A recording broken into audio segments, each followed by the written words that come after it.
So the blue fairy shows up, so that's nature. So what I'm saying is that nature will cut kids a break. If you think of nature in the guise of, well, their mother, for example, but even the biology of other people. Because we're wired to accept behavior from children that we wouldn't accept from other people. So nature will forgive. So she shows up in her heavenly guise and says, what's going on? And Pinocchio, again because he's naive, but also because he's not good. He's not evil either. He's neither or both. It depends on how you look at it. And he also has no idea how smart he is and how smart he isn't, or how smart the person he's talking to is.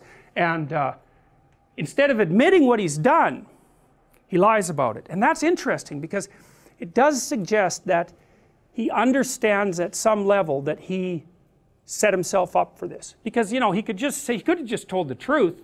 This horrible fox kidnapped me and sold me to this slaveholder, which is true. It's a lot more true than the story he tells. He tells a story about some monster, you know, a fictional monster. He could have told even 3/4 of the truth and had it work, but he doesn't. He just obscures the story entirely. And this is the part of the movie that people remember. And I'd edited this out for years when I was talking about this movie. I forgot why it was so significant. His nose grows, right?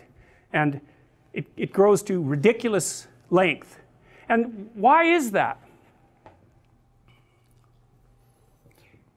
I think it was Mark Twain, Samuel Clemens, I think, who said, one of the advantages to telling the truth is that you don't have to remember what you said.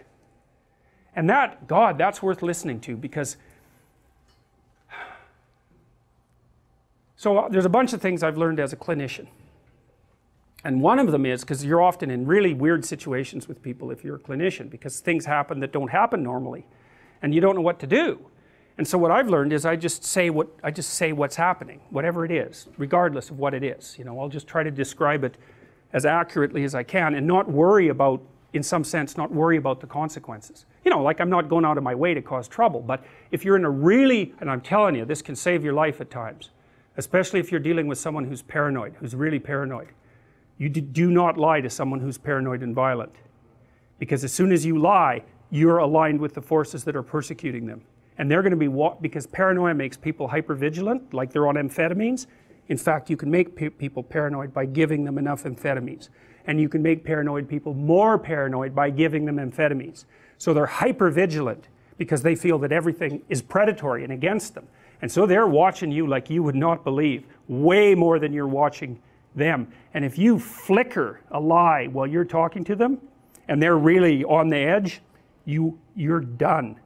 So it's one thing to really know. If you're ever in a really bad situation and you don't know what to do, you tell the truth minimally. You don't disclose too much. That's just another lie. You tell the truth minimally and carefully and hopefully, and you might get out of it. You might get out of it. But if you falsify it, look the hell out. So the truth is a real mechanism of protection in dangerous situations. You know, so if someone's trying to intimidate you and you think they might get violent and they ask you if you're afraid, then you tell them that you're terrified and that you hope that things will go okay. Or you say, I'll give you an example. One time I was in an airport and we were in this lineup to fly back to Canada that said international flights, and so it was a long lineup, like 50 people, and I got about 3 from the front. There were still like 40 people behind me, and the guy behind the counter decided that he was just going to shut down the line and that we could all go to this other line, which was like 300 people long. And I suggested that he not do that because we'd been standing there for half an hour, and that he could just deal with the 20 of us that were left and like have a clue. And so he called the sheriff right away. And this was down in Florida, and it wasn't that long after 9/11. And so these guys came up and they were armed, and they came and looked at me, because of course he'd told them that I was causing trouble, which I wasn't. I was just trying to not let, what would you say, an arrogant bureaucratic scum rat take advantage of me. So, which is not the same as causing trouble. So anyways, as soon as the cops came up, I said, look, I'm going to do exactly what you tell me to do right now, and I'm not going to cause any trouble, but I would like you to hear what actually happened.